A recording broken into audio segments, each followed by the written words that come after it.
નમસ્કાર, સમાચાર બુલેટિનમાં આપનું હાર્દિક સ્વાગત છે। જોઈએ આજના મુખ્ય સમાચાર। રાજ્ય વિધાનસભાના 2 દિવસીય વિશેષ સત્રનો આજથી આરંભ।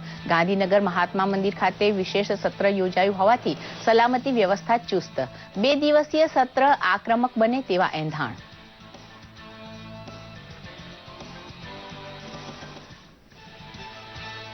રાજ્યસભાની ગુજરાતની ખાલી પડેલી 3 બેઠકો માટે આજે ગાંધીનગર સ્વર્ણિમ સંકુલ 2માં મતદાન ચાલુ। શંકરસિંહ વાઘેલાએ અહેમદ પટેલને મત નથી આપ્યો તેમ કહેતા રાજકીય ગરમાગરમીનો માહોલ। અહેમદ પટેલનો માર્ગ થયો મુશ્કેલ। ભાજપે 3 બેઠકો જીતવાનો કર્યો દાવો। સરદાર સરોવર નર્મદા બંધ સંપૂર્ણ 121.92 મીટરની ક્ષમતા સુધી ભરાઈ ચૂક્યો હોવાનું જણાવે છે નાયબ મુખ્યમંત્રી નીતિન પટેલ। બંધના 30 દરવાજા બંધ કરાતા વધારાનું 15 થી 25 હજાર ક્યુસેક પાણી સમયાંતરે નર્મદા બંધમાં ભરાવાની થઈ શુભ શરૂઆત। જમ્મુ કાશ્મીરમાં કુપવાડા જિલ્લાના માછિલ ક્ષેત્રમાં નિયંત્રણ રેખા પર સુરક્ષા બળોએ આતંકીઓની ઘૂસણખોરીને બનાવી નિષ્ફળ। 5 આતંકીઓને કરાયા ઠાર। પુલવામામાં અથડામણ ચાલુ। જોઈએ સમાચાર વિસ્તારથી। વિધાનસભાનું 2 દિવસનું ચોમાસું સત્ર આજથી શરૂ થઈ રહ્યું છે।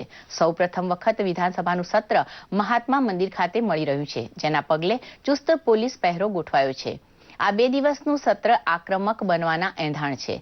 મુલાકાતીઓ અને આમ જનતા માટે વિધાનસભાની કામગીરી જોવા પર પાબંદી મૂકવામાં આવી છે। પ્રથમ દિવસે ભારે વરસાદ અને પૂરમાં મૃત્યુ પામેલા દિવંગતોને શ્રદ્ધાંજલિ અપાશે। સત્ર દરમિયાન શહેરી જમીન ટોચ મર્યાદા અધિનિયમ સુધારા વિધેયક, સહકારી મંડળી સુધારા વિધેયક, ખેત જમીન ટોચ મર્યાદા સુધારા વિધેયક અને સિંગલ વિન્ડો ક્લિયરન્સ વિધેયક રજૂ થઈ શકે છે। ગુજરાતમાં રાજ્યસભાની 3 બેઠક માટે મતદાન ચાલી રહ્યું છે।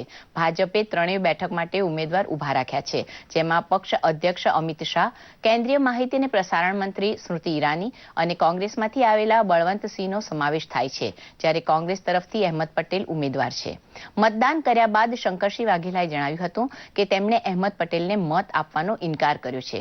વાઘેલા જૂથના ધારાસભ્યોએ પણ અહેમદ પટેલને મત નહીં આપ્યો હોય તેમ માની શકાય છે, જેથી હવે અહેમદ પટેલની જીતની રાહ મુશ્કેલ છે।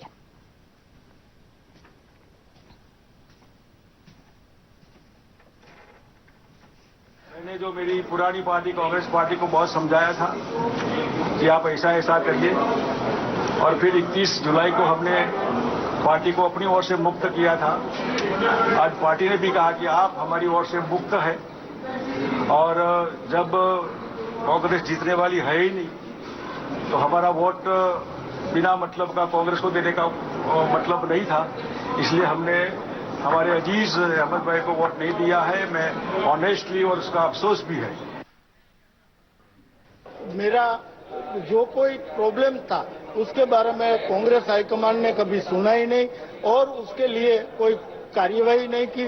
इसलिए मैंने 6 महीने पहले डिसीजन ले लिया था कि मुझे अब कांग्रेस में रहना नहीं है, और उसकी सूचना मैंने कांग्रेस नेतृत्व को पहले 6 महीने पहले ही दे दी थी। मुझे तो ऐसा लग रहा है, अभी जो हमने वोटिंग किया और सब लोगों ने वोटिंग किया, एनसीपी और कांग्रेस के कई विधायकों ने, उसके हिसाब से मुझे ऐसा लग रहा है कि बलवंत सिंह राजपूत जीतेगा। રાજ્યસભાની ચૂંટણી માટે મતદાન ગાંધીનગર સ્વર્ણિમ સંકુલ 2માં યોજાયું છે, ત્યારે હાલ કેવો માહોલ છે તે વિશે જાણીએ અમારા સંવાદદાતા દેવશી વારોતરિયા પાસેથી। દેવશી, મતદાન ચાલી રહ્યું છે ત્યારે હાલ શું સમાચાર છે? કોણે કોણે મતદાન કર્યું? જી ભેરવી, ખાસ કરીને ખૂબ જ ગરમાગરમીની વચ્ચે શરૂ થયેલું રાજ્યસભાના ઇલેક્શનમાં પહેલા 2 કલાકની અંદર લગભગ મોટાભાગના જે મોટા નેતાઓ છે એમણે મતદાન કરી લીધું છે, જેમાં મુખ્યમંત્રી વિજય રૂપાણી, ડેપ્યુટી સીએમ નીતિનભાઈ પટેલ, શંકરસિંહ વાઘેલા, એનસીપીના જે 2 ધારાસભ્યો છે આનંદીબેન પટેલથી માંડીને કોંગ્રેસના જે 42 ધારાસભ્યો જે બેંગ્લોર લઈ જવામાં આવ્યા હતા, જે આણંદ ખાતે હતા, અને એઓની પણ એક સાથે બધાને બસમાં લઈ આવવામાં આવ્યા હતા, અને એમને પણ અત્યાર સુધીમાં મતદાન કરી લીધું છે। એટલે મોટાભાગનું જે મતદાન છે એ થઈ ગયું છે એવું કહી શકાય। જી ભેરવી। જી દેવશી, શંકરસિંહ વાઘેલાએ આજે મતદાન બાદ એમણે અહેમદ પટેલને મત નથી આપ્યો એમ કહ્યું, તો અન્ય ધારાસભ્યોએ પણ ક્રોસ વોટિંગ કર્યું છે, તો પરિણામ બાબતે શું અંદાજ આવી શકે એમ છે? દેવશી। જી, આ પેલા 2 કલાકના વોટિંગમાં સૌથી મોટા જો સમાચાર હોય તો શંકરસિંહ વાઘેલાના છે, કારણ કે એમણે મીડિયા સમક્ષ કહ્યું છે કે મેં અહેમદભાઈ પટેલ જે મારા અજીજ દોસ્ત છે એમને મતદાન નથી કર્યું. એનો મતલબ એ થયું કે એમના સમર્થનમાં જેટલા પણ ધારાસભ્યો છે એ બધાએ પણ ક્રોસ વોટિંગ કર્યું હશે અને બીજેપીને મોટો ફાયદો જે છે એ જે થવાનો હતો એ અત્યારે થઈ ગયો હોય એવું લાગે છે. ખાસ કરીને એનસીપીના જે 2 ધારાસભ્યો છે એને પણ વ્હીપ આપવામાં આવ્યો હતો પાર્ટી તરફથી, તો એમણે પણ બીજેપી તરફી મતદાન કર્યું હશે. તો ખાસ કરીને ઓવરઓલ સિચ્યુએશન જોવા જઈએ તો ભારતીય જનતા પાર્ટીના ત્રીજા ઉમેદવાર બલવંતસિંહ રાજપૂત જે છે એ જીત તરફ આગળ વધી રહ્યા હોય એવું લાગે છે. જી દેવશી, આભાર. સમાચારમાં આગળ વધીએ. રાજ્યસભામાં ખાલી પડેલી ગુજરાતની 3 બેઠકો માટે યોજાયેલી ચૂંટણીનું મતદાન આજે છે, ત્યારે ભાજપના રાષ્ટ્રીય પ્રમુખ અમિત શાહ અને વરિષ્ઠ આગેવાનોએ ધારાસભ્યો સાથે બેઠક કરી તેમને માર્ગદર્શન આપ્યું હતું. માહિતી પ્રસારણ મંત્રી સ્મૃતિ ઈરાની તથા ગુજરાતના પ્રભારી ભૂપેન્દ્ર યાદવ આ બેઠકમાં હાજર હતા. પ્રદેશ પ્રમુખ જીતુ વાઘાણી, મુખ્યમંત્રી વિજય રૂપાણી, નાયબ મુખ્યમંત્રી નીતિન પટેલ, પૂર્વ મુખ્યમંત્રી આનંદીબેન પટેલ સહિતના આગેવાનો ધારાસભ્યો સાથે યોજાયેલી બેઠકમાં હાજર હતા. રાજ્યસભા ચૂંટણીના મતદાનમાં ભાગ લેવા માટેની કાર્યવાહીથી સૌને વાકેફ કરાયા હતા.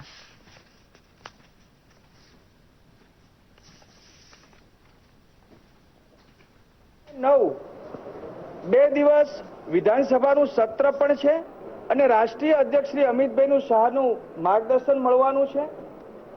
અત્યારે રાજ્યસભાની ચૂંટણીમાં ભારતીય જનતા પાર્ટીના 3 ઉમેદવાર જીતે એ પ્રમાણે એનું માર્ગદર્શન આપવામાં આવ્યું છે.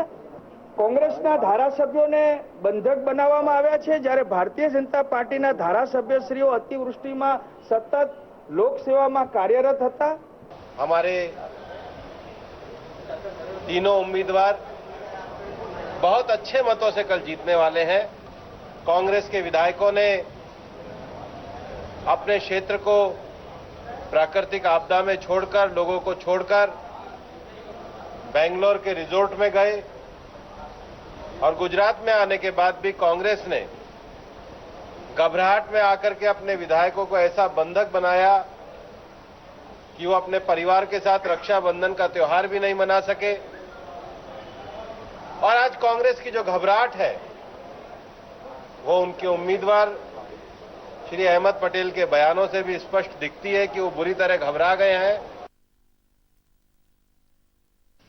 નર્મદા ડેમ સંપૂર્ણ સપાટી 121.92 મીટરની ક્ષમતા સુધી ભરાઈ ચૂક્યો છે અને કેન્દ્ર સરકારની પરવાનગીથી નર્મદા ડેમના 30 દરવાજા બંધ કરાયા હોવાથી આ પાણી ઓવરફ્લો થઈને વ્યર્થ વહેશે નહીં, પરંતુ આ પાણીનો વધુને વધુ સંગ્રહ કરીને તેનો સિંચાઈ તથા ખેતીવાડીમાં સદુપયોગ કરવામાં આવશે. નર્મદા ડેમ સંપૂર્ણ ભરાઈ જતા વધારાનું 15 થી 25,000 ક્યુસેક પાણી સમયાંતરે નર્મદા બંધમાં ભરાવાની શુભ શરૂઆત થઈ છે. આ અંગે નાયબ મુખ્યમંત્રી નીતિનભાઈ પટેલે સવિસ્તાર વિગતો આપી હતી.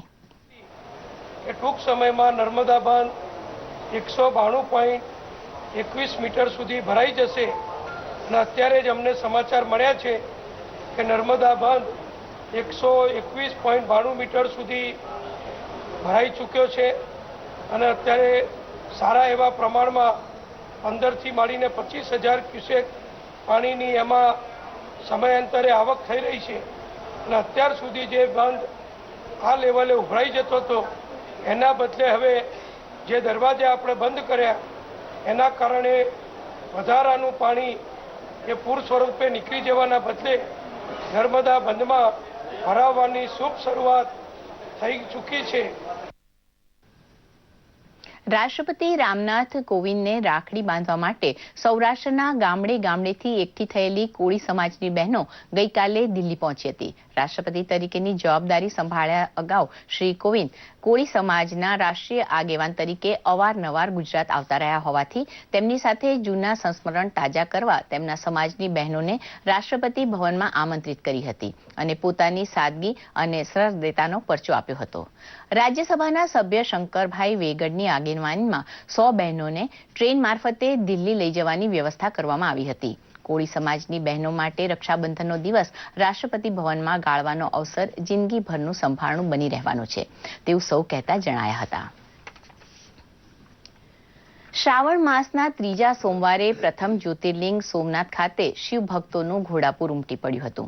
પવિત્ર શ્રાવણ માસ મધ્યમાં પહોંચ્યો છે ત્યારે ભક્તજનોનો માનવ સમુદાય પગપાળા કાવડ યાત્રા કરી મહાદેવની કૃપા પ્રાપ્તિ માટે સોમનાથ પહોંચ્યો હતો. યોગાનુયોગ ગઈકાલે રક્ષાબંધનનો તહેવાર હોવાથી બહોળી સંખ્યામાં ઉપસ્થિત શ્રદ્ધાળુઓ શિવ ભક્તિમાં લીન જોવા મળ્યા હતા. તેમજ પ્રાતઃ આરતીમાં મહાદેવજીને રાખડીનો વિશેષ શણગાર કરવામાં આવતા ભક્તો મહાદેવજીના સ્વરૂપ નિહાળી ધન્ય બન્યા હતા.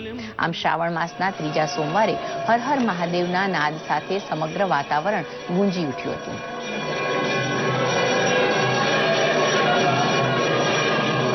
दिनों से मनोकामना थी कि सोमनाथ जी के दर्शन करें, तो आज पूरी हुई. हमारा तो आखिरी सोमवार है लेकिन मारवाड़ी लोगों का, लेकिन यहाँ पे तीसरा सोमवार है तो बहुत अच्छा लगा. रक्षाबंधन आज भगवान हमारी रक्षा करेंगे.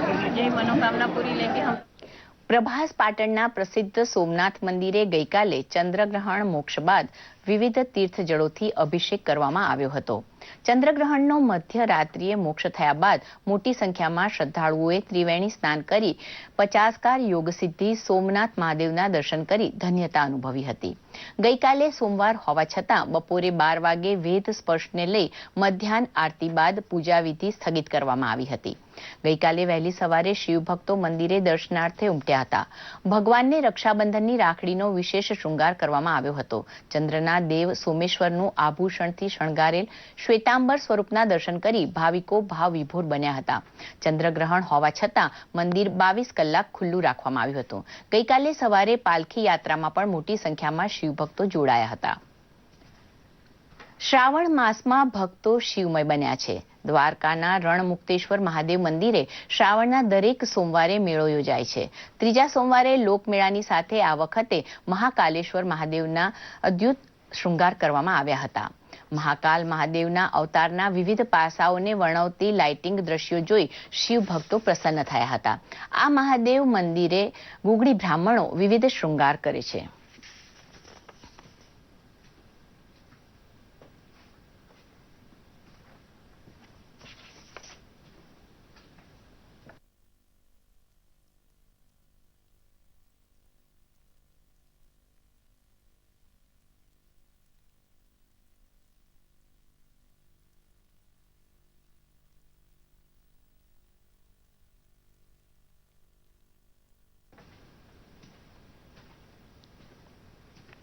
સમગ્ર દેશમાં શ્રાવણી પૂર્ણિમાના દિવસને રક્ષાબંધનના તહેવાર તરીકે મનાવવામાં આવે છે, પરંતુ માછીમારો આ દિનને નાળિયેરી પૂનમ તરીકે ઉજવે છે અને પોતાની માછીમારીનું સાધન ગણાતી હોડીઓની પૂજા કરી દરિયામાં તરતી મૂકે છે. ત્યારે નવસારી જિલ્લામાંથી 1000 જેટલી બોટ માછીમારી માટે જાય છે, જેમાં બિલીમોરાના ધોલાઈ બંદરે માછીમારોએ દરિયાદેવની પૂજા કરી હતી. માછી સમાજ બોટની પૂજા કરીને બહેનો જેમ ભાઈની રક્ષા માટે રાખડી બાંધે છે તેમ હોડીને રાખડી બાંધી જૂની પારંપરિક પૂજાઓ કરે છે. નાળિયેરી પૂનમ એટલે દરિયાના શાંત પડવાના કારણે માછીમારી કરવા માટે બોટો દરિયામાં તરતી મૂકવાનો શુભ દિન સમગ્ર ટંડેલ સમાજ આજના દિનને એક અનોખા પર્વ તરીકે ઉજવે છે.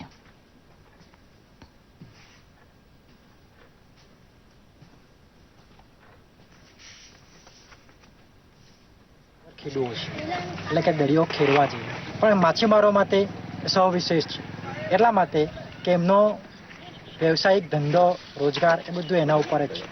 એટલા માટે શ્રાવણી પૂનમ શ્રાવણી એકમથી શરૂઆત કરીએ છીએ અને જે દિવસે અમે દરિયાનું પાણી અમારા ઘરે કરસમાં એટલે કે લોટામાં ઘરે લઈ જઈએ છીએ, એમને 15 દિવસ સુધી અમે પૂજન કરીએ છીએ, સ્તોત્ર બોલીએ છીએ, શ્લોકો બોલીએ છીએ અને એનું પૂજન કર્યા પછી આ શ્રાવણી પૂર્ણિમા એટલે રક્ષાબંધનના દિવસે અમે એમને વિસર્જન કરીએ છીએ. અમારો ધંધો જ છે આ માછીમારીનો અને આના જે અમારું જે છે એ આના લીધે જ છે અને એ એટલે અમારી રોજી કહેવાય ને રોજી એ બધા માટે કયા સ્થાન પર એ બધાને ખબર હોય પોતાની રોજી કયા સ્થાન પર.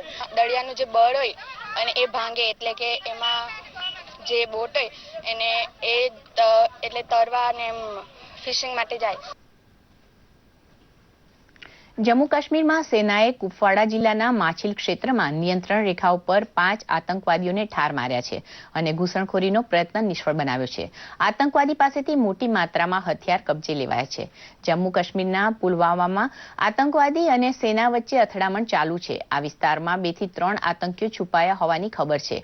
આ અગાઉ દક્ષિણ કાશ્મીરના પુલવામા જિલ્લાના સંબુરા ગામમાં સુરક્ષા દળે લશ્કરે તોયબાના આતંકીને ઠાર માર્યો હતો. મૃત્યુ પામેલા આતંકીની ઓળખ અબુ ઇસ્માઇલ જૂથના ઉમરના રૂપમાં થઈ છે.